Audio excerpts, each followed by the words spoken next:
At roughly 600 Canadian dollars, the Tormek T-1 is advertised as an at-home kitchen knife sharpener.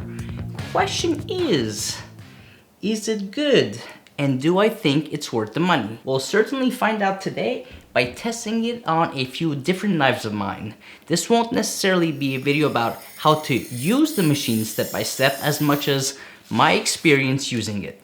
Now, Tormek isn't new to the knife sharpening game. In fact, they are Swedish titans in this industry, creating all types of larger scale machines for sharpening knives even at a commercial level. This downsized model in the T1 is Tormek's answer to giving home cooks a suitable solution to sharpening their kitchen knives at home. It comes in a smorgasbord of attractive colors. See what I did there? Smorgasbord? Tormek, a Swedish company, smorgasbord, a Swedish word. Thank you. Anywho, I chose to go with the Swedish collab color option between Tormek and the Morakniv, who makes Swedish kitchen knives. The body is made of full cast zinc with a dyed sturdy birch handle. One side of the machine has your conical fine-grained diamond grinding wheel, and the other side has a honing wheel with a polishing compound built into it to deburr. The kit also comes with a marker for highlighting your bevel to make sure you strike the right angle, as well as a fun little kit of band-aids and an instructional booklet, as well as extra felts for the angle guide and a quick sheet on how to use it. A bit of foreshadowing. I was pleasantly surprised at the grinding wheel not scratching up the bevel of my knives as I had feared. It shows the importance of using the marker method to ensure you have the right sharpening angle. Too shallow to what it should be, and likely you'd scratch up the bevel. Lay your marker across that secondary bevel, mark it up, and set your angle guide to what you think the secondary bevel is sharpened at, whether based on previous knowledge or manufacturing specs. Once the knife is safely in the angle guide, rotate the grinding wheel away from you a few times to see if you manage to erase the entire marker in one spot. If your angle is too shallow, you'll scratch above the marker line. If it's too obtuse, you won't scratch up to the top ridge of the marker. Once you find the right angle, it's a good idea to kind of jot it down so you can continue to use the Tormek in the same way, and otherwise you're set. Feel free to adjust as you test the grinding wheel against the marker line. I found the grinding process to be really fast. 5 passes on my German chef knife I destroyed in a titanium cutting board review is all it took on each side to feel like we were getting somewhere. I easily felt the burr and could see the steel coming off the edge. The handy little magnet by the sharpening guide keeps it all relatively clean. Clean enough to use this machine in my kitchen. Not a chance. Not with how anal I am about keeping the kitchen clean. There's also a difference between having a rogue pepper seed be the dirt on my kitchen island or some shards of steel I risk picking up later during my food prep. So yes, I know this is advertised to be used at home, and you can, but I wouldn't particularly use it in my kitchen. Back to sharpening. Now, 5 passes on the other side of my chef's knife.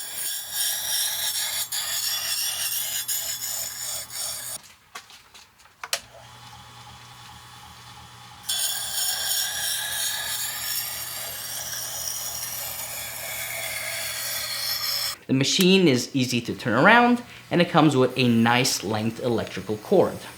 Then off to stropping. Again, you can see the metal bits flying off the knife.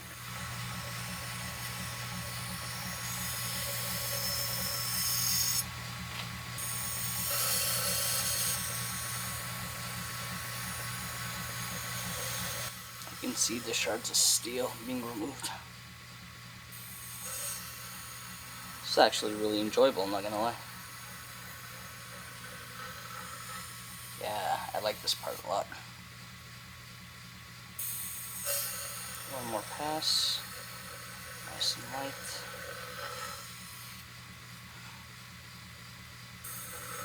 I got the chef knife to be really sharp from where it started after the titanium cutting board review where it couldn't even cut paper.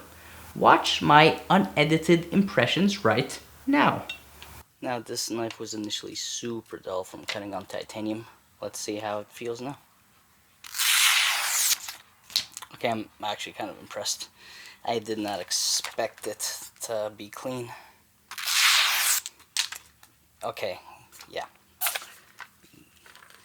It's maybe I'm a little bit stuck up because I'm all about hand sharpening, but right now this machine has incredible value on my beater, which no longer cuts like a beater and no longer has the edge damage from the titanium cutting board.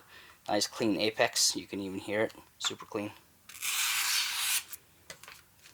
Damn. Call me impressed. Yeah, super nice. Fuck, that's sharp.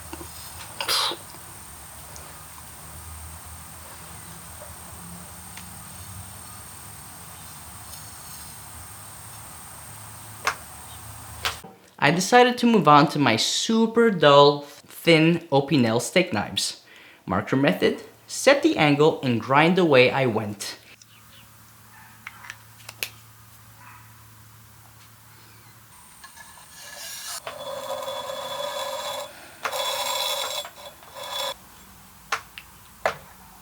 Here is where I realized with a really thin blade, the grinding wheel can be almost too aggressive, especially since I am not a machine and tracing that exact bevel geometry as I pull back and push forward isn't as easy as it looks.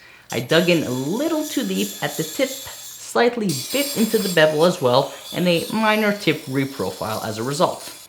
I start to find it much easier to just draw back, remove the blade from the angle guide, and pull back again, as opposed to back and forth in one constant motion. This gave me more control, as when you get close to the tip, the blade is now lower in the angle guide, and you then need to basically compensate and simultaneously pull up a bit as you push forward to trace that bevel angle again. Hopefully that makes sense. Back to the honing wheel. Here is where I started to notice something I didn't like, and more on this later.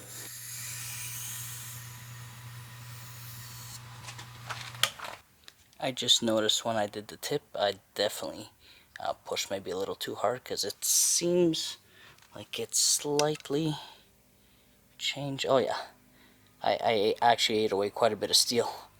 I wish there was an easier way to show you, but I definitely changed the profile a touch. Testing relative sharpness with the paper test. Lastly, having realized I don't think this machine is suited for my handmade kitchen knives, at least not those I consider delicate, I wanted to test the angle guide on a knife with a spine thickness of 4.5 to 5 millimeters. For your information, this machine, according to Tormek's product specs, accepts knives with a spine thickness of up to 5 millimeters. So basically, I maxed it out. This time putting a new edge on my wife's Falkniven F1 Cobalt outdoor knife. Sharpening this one was unpleasant to say the least. Ultra tight fit in the angle guide, likely due to not only being close to 5 millimeters thick, but it's not like it's exactly tapering quickly to that cutting edge. I still got the job done. That's getting stuck.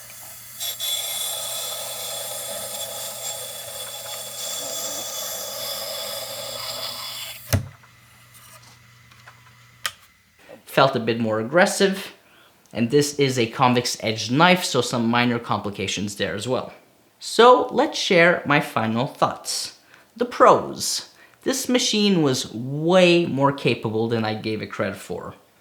It sharpened all the knives I tested, from a beat up kitchen knife to 4 steak knives and an outdoor knife.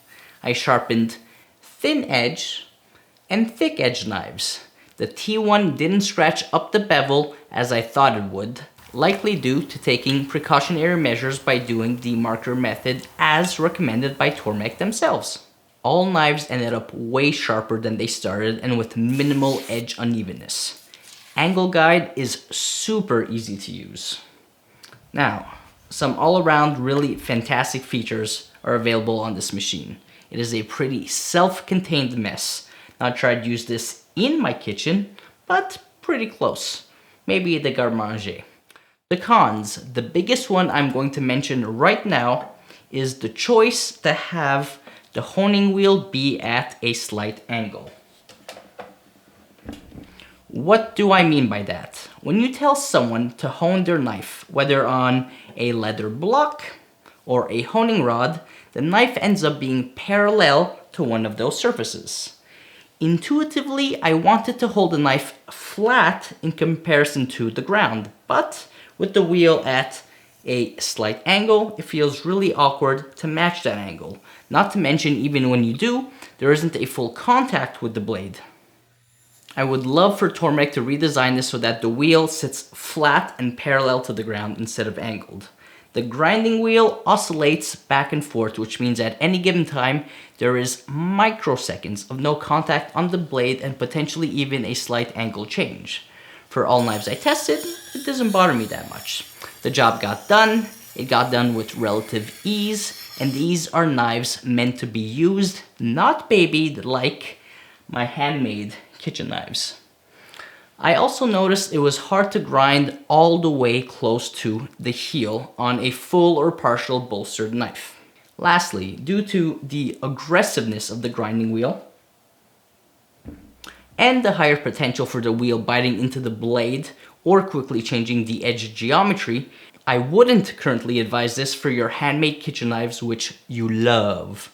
Those you consider delicate, fragile, lasers. Despite my nitpicks, this machine has way more pros than cons, so long as it meets the criteria of how it best works as I just mentioned.